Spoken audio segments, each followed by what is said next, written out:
Good morning বন্ধুরা, আমি শ্রাবন্তী। আমার ক্যাপচার অফ ফ্রেম ব্লগে তোমাদের অনেক অনেক স্বাগত। আশা করছি তোমরা সবাই ভালো আছো আর আমিও ভালো আছি।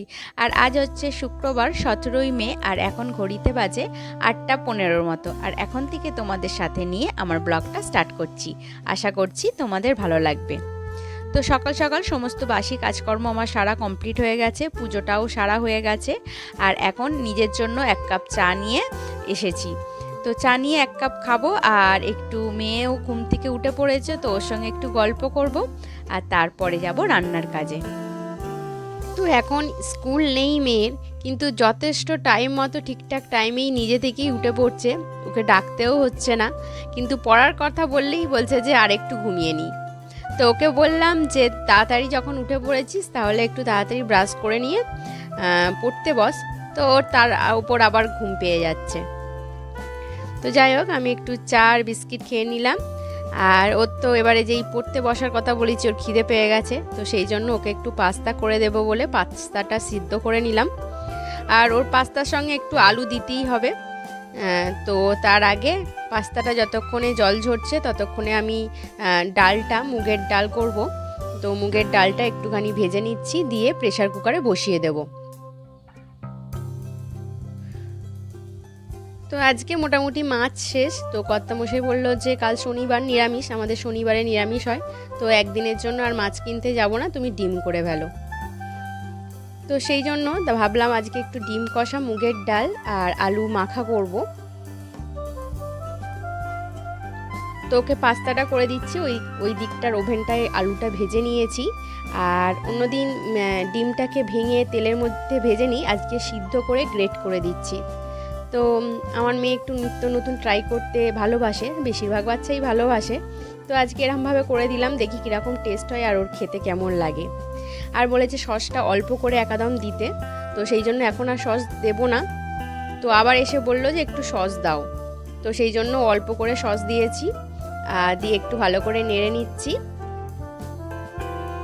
তো এটা ও পুরোটা খেতে পারবে না, ওর সঙ্গে আমারও হয়ে যাবে। তো ওকে এবারে তুলে দিচ্ছি। আবার ডিমান্ড হয়েছে ওর ওপরে একটু চিজ ছড়িয়ে দেওয়ার। তো যাই হোক, এর ওপরেই চিজটা দিয়ে দেবো। আর যেহেতু পাস্তাটা গরম আছে, তো ওর মধ্যেই আস্তে আস্তে গলে যাবে। এই যে ছোটো ছোটো টুকরো করে পিস পিস করে ছোটো টুকরো করে ওর ওপরেই চিজগুলোকে বসিয়ে দিলাম। আর এবার ওকে দিয়ে আসছি, দেখি কীরকম বলে খেতে লাগছে।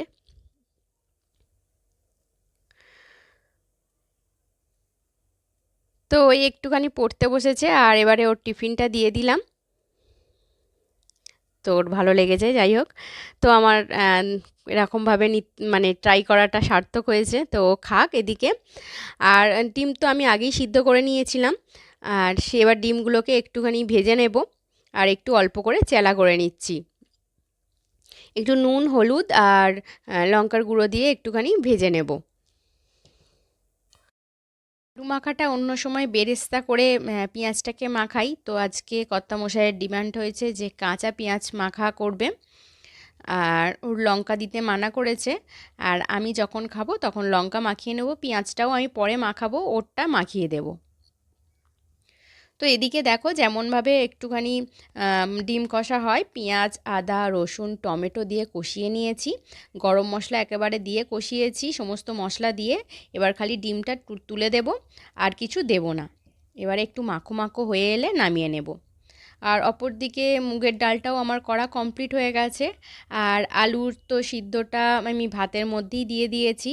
আর এদিকে কর্তামশাইকে একটুখানি ছাতু করে দিয়ে দিলাম।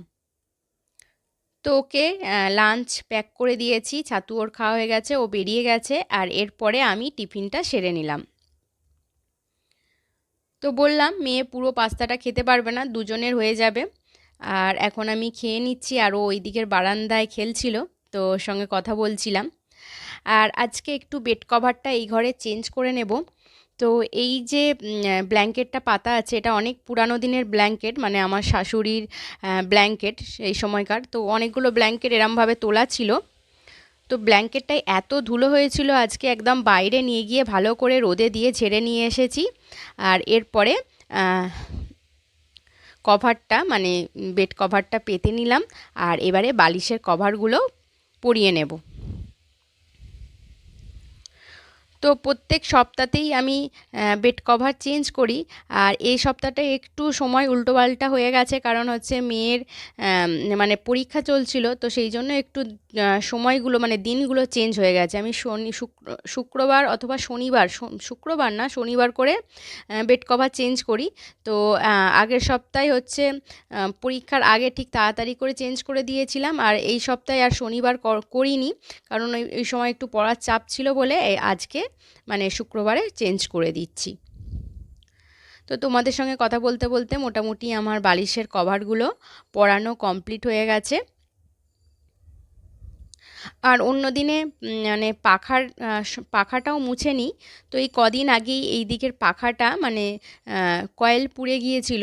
তো হঠাৎ যেদিন বৃষ্টি হয়েছিল, বিদ্যুৎ চমকেছিল, তো সেই দিনে পাখার কয়েলটা পুড়ে গিয়েছিল। তো সেই পাখাটাকে নামিয়ে সেটা পরিষ্কার করে কয়েলটাকে আবার পরানো হয়ে গেছে। তো সেই জন্য পাখাটা পরিষ্কার করা আছে বলে আজকে আর পাখাটা মুছলাম না, কারণ আমি যখনই বেড কভার চেঞ্জ করি তখনই পাখাটাকে আমি একবার ক্লিন করে নিই। এতে কি হয়, সব সময়ের জন্যই পাখা কিন্তু একেবারে ক্লিন হয়ে থাকে। আর এরপরে এই টেবিলটা একটু আগোছালো হয়ে গেছে, তো এটা আমি মানে সকালবেলা একবার করে গোছানো হয়, মানে যখন বাসি ঘর ঝাঁট দেওয়া হয় তার আগে এইগুলো টেবিল আরে সমস্ত কিছু গোছানো কমপ্লিট থাকে। তো তারপরে তোমার সমস্ত কিছু আসবাবপত্র সমস্ত কিছুই মুছে রাখি, শুধু মানে বিছানাটা পড়ে থাকে, কারণ মেয়ে আর হাজবেন্ড ঘুমায় বলে। আর ওই ঘরেরটা তো সকালবেলাই করে নিই। তো মোটামুটি এই ঘরের সমস্ত বিছানা আমার গোছানো কমপ্লিট হয়ে গেছে, কভার চেঞ্জ করাও হয়ে গেছে, টেবিলটাও মানে ক্লিন করা হয়ে গেছে। তো এই ঘরের কাজ মোটামুটি কমপ্লিট হয়ে গেছে। এবার যাব ওই ঘরের যা যা কাজ বাকি আছে সেইগুলো কমপ্লিট করতে। তো এই ঘরে যা যা এক্সট্রা জিনিস ছিল তো সেইগুলো নিয়ে ওই ঘরে চলে যাচ্ছি। আর এইখানটা একটু ডাস্টিং করা বাকি ছিল, তো এইটাও একটু ডাস্টিং করে নিলাম। তো এই ঘরের টিভিটা আমাদের চলে না, তো এখানে ওয়াইফাই বসানো আছে। আর এই টিভিটা আছে, এই টিভিটা অলরেডি খারাপ হয়ে আছে। তো এটা আর সারানো হচ্ছে না, যেহেতু আর একটা আছে, তো এটা সারাবো সারাবো করে আর সারানো হচ্ছে না। তো এই ঘরে এসেও বিছানাটা আমি ভালো করে ঝেড়ে মুছে নিলাম।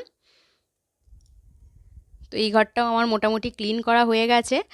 আর আজকে একটু না আমাদের যে জুতোর র্যাকটা আছে সেটা ক্লিন করব, সেটা একটু অর্গানাইজড করব। আর হচ্ছে সেই জন্য এই দিকের কাজগুলো মোটামুটি তাড়াতাড়ি করে কমপ্লিট করে নিয়েছি। আর আজকে রান্নাবান্নাও হালকা আছে, তো এই ফাঁকে আজকে সমস্ত কিছু কমপ্লিট করে নেব। আর কিচেন ন্যাপকিনগুলো শুকনো হয়ে গিয়েছিল, তো এরকম আমি একটা বক্সের মধ্যে রেখে দিই। আর এরপরে ওভেনটা একবার ক্লিন করে নেব। তো কিচেনটা পরিষ্কার করার পর এবারে চলে যাব জুতোর র্যাকটা ক্লিন করার জন্য।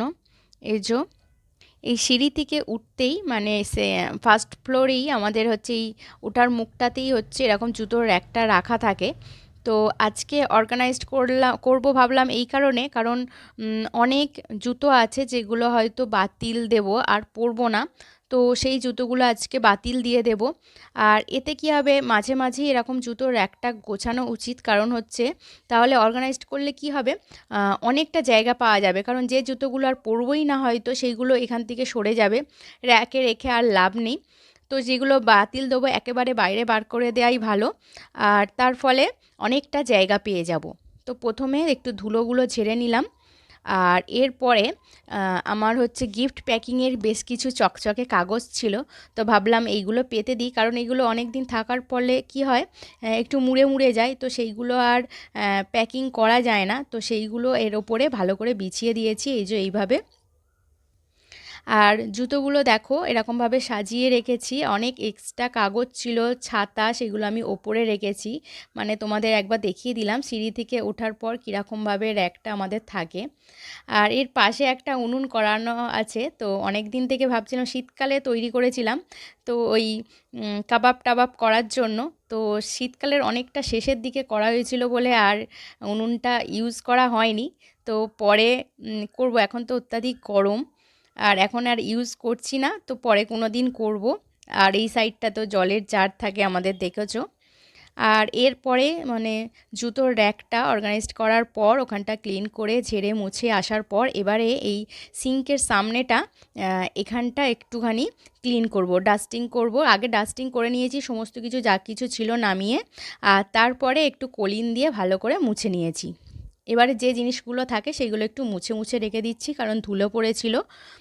এখানটাও অনেক এক্সট্রা জিনিস ছিল, এক্সট্রা খালি বোতল, এই যে এরকম অনেক খালি বোতল এখানে জমা হয়েছিল, তো সেইগুলো এখান থেকে বার করে দিচ্ছি। দেখবে যে অনেকটা জায়গা কিন্তু ফাঁকা হয়ে গেল।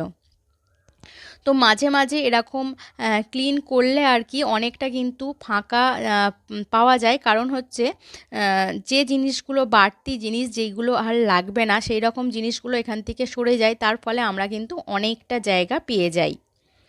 আর আমি কখনোই একদিনে সমস্ত কাজ করার পক্ষপাতী নয়, কারণ এতে নয় অনেকটা সময়ও লাগে, গোছাতেও হয়, আর পরের দিনে যেন অনেকটা এনার্জি লস হয়ে যায়, মানে পরের দিন খুব শরীরটা খারাপ খারাপ লাগে। তো সেই জন্য আমি নয় ছোট ছোট মানে কাজে ভাগ করে নিয়ে, ছোট ছোট কাজগুলোকে একটা ছোট ছোট এতে ভাগ করে নিয়ে, দিনে ভাগ করে নিয়ে, যে আজকে এই কাজটা করব, কালকে ওই কাজটা করব, এই রকম করার পক্ষপাতী। মানে ছোট ছোট স্টেপে করতে ভালোবাসি। আর যখন একদম প্রয়োজন পড়ে তখন তো করতে হয়, কিন্তু এরকম প্রত্যেক দিনই যদি কিছু না কিছু ক্লিন করি তাহলে কিন্তু ঘরটা মানে অর্গানাইজডও থাকবে আর পরিষ্কার পরিচ্ছন্নও থাকবে। তো সমস্ত কাজ কমপ্লিট করার পর এখন এসেছি আমার জন্য একটু আমপানা করতে, আর মেয়েকে দেবো একটু গ্লুকন-ডি।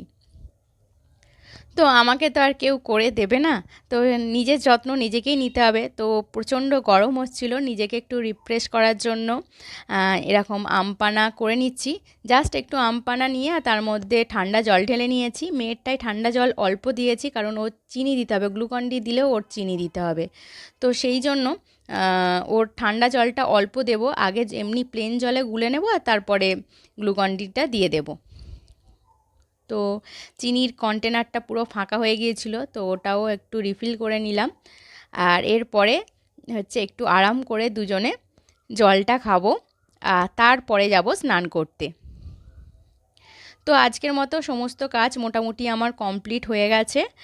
আর এরপরে হচ্ছে রান্নাবান্না তো কমপ্লিট হয়ে গেছে, তোমরা জানোই। আর সকালের বাসি কাজকর্ম তো সকালেই সেরে নিয়েছি, আর কোনো কাজ মোটামুটি এখন ফাঁকা নেই। তো এরপরে একটু ভালো করে আরও একবার স্নান করতে ইচ্ছা করছে, কারণ জুতোর র্যাকটা পরিষ্কার করতে হয়েছে, তো ওখানে প্রচণ্ড ধুলো পড়েছিল, তো সেই জন্য আর একবার স্নান করে নেব।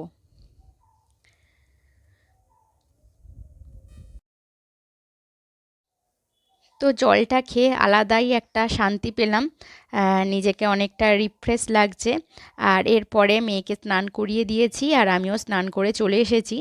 আর বললাম যে আলু ভর্তাটাই একটুখানি লঙ্কা ভেজে তেল দিয়ে মাখাবো, তো ওরটাই আমার মেয়েরটাই মাখালাম না, জাস্ট একটু কাঁচা পেঁয়াজ মাখিয়ে দিয়েছি। আমারটাই একটুখানি মানে সবসময় তো একটুখানি বেরেস্তা করে মাখাই, তো আজকে মাখালাম একটু কাঁচা পেঁয়াজ। তো তার সঙ্গে একটুখানি লেবু নিয়ে নিয়েছি, আর একটুখানি কুমড়ো পড়েছিল আর কি, সেটাও আমি মানে ভাতে দিয়ে দিয়েছিলাম। তো আজকে তো মুগের ডাল, আলু ভর্তা আর ডিম কষা, এই হচ্ছে আজকের মেনু। তো আজকে খেয়ে নিই এখন, আর তারপরে তোমাদের সঙ্গে আবারও দেখা হচ্ছে একেবারে বিকালবেলা। তো সন্ধেবেলা মেয়ে বলছে মাম্মাম কিছু একটা ভাজা করো না। তো ঘরে কাঁচকলা ছিল, তো সেটা দিয়েই একটা কাবাব বানাবো। তো প্রথমে আমি দুটো কাঁচকলা, দুটো আলুকে সিদ্ধ করে নিয়েছি, আর এখানে একটুখানি বেরেস্তা করে নিচ্ছি। বেরেস্তা করে নেওয়ার পর এবারে আলুর সঙ্গে এইগুলো মাখাবো আর কি, এই বেরেস্তা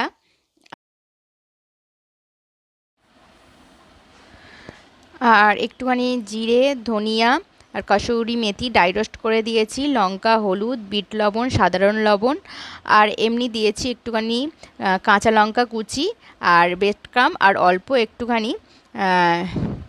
একটুখানি বিট নুনও দিয়ে দিয়েছি, আর একটু ব্রেড ক্রাম্ব মাখিয়ে দিলাম, দিয়ে হাতের সাহায্যে একটু কাবাবের আকার দিয়ে দিলাম। এবার একটু ডিপ ফ্রাই করতে হবে, যেহেতু কলা দেয়া আছে তো ভেতরটা কিন্তু নরম হবে, একটু মুচমুচে ভাজা না করলে, মানে একটু কড়া করে ভাজা না করলে। তো বন্ধুরা, আজকের ভিডিও এই পর্যন্ত। তোমাদের সঙ্গে আবারও দেখা হবে নেক্সট ভিডিওতে, নেক্সট ব্লগে। তো আজকের মতো টাটা, তো বন্ধুরা, তোমাদের বলে রাখি, আমার ভিডিও যদি তোমাদের ভালো লেগে থাকে তাহলে অবশ্যই একটা লাইক ও কমেন্ট করে দিও। তো আজকের মতো টাটা।